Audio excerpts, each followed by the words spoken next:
Hattrickið. Þá það Portugal á laugardaginn í annað skiptið á fáeinum dögum. Hvernig er liðið stemmt fyrir þessari viðureign? Bara mjög. Við erum búin að skoða aðeins og við erum núna að fara að skoða betur eftir en við erum náttúrulega búin að spila það núna einu sinni og þekkjum það alveg vel. Þannig að við vitum alveg hverju svona lykilleikmennirnir og hvað við erum að stoppa og hvað við gerum rangt síðast og hvað við erum að gera núna. Tapið væntanlega sárt úti í Portugal. Hversu mikilvægt var það fyrir liðið að ná að sigra þessari leikinn svona móralt sér? Bara mjög gott. Það er náttúrulega að gera þannig að við erum ennþá með séns. Ef við hefum tapað þeim leik þá hefði við verið í mjög slæmri stöðu. En þar sem við vinnum þannig að þá erum við ennþá bara í gullri stöðu og eiginlega öll önnur lið í þessum riðilfyrirgjöf. Þannig að þetta er svolítið bara spurning þessa tvo næstu leiki. Ef við vinnum þá komumst við áfram, ef ekki þá þurfum við að vona eitthvað og við þurfum þess ekki.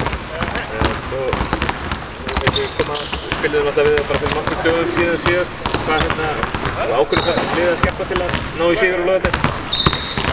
Það er ekkert beint sérstakt. Við finnst það gekk alveg vel út í Portugal. Við erum ekkert eitthvað ósáttir eftir þennan leik svona spila á annan séð en við þurfum bara að gera betur og ég hef bara fullt af trú að við gerum það hérna heima. Takk.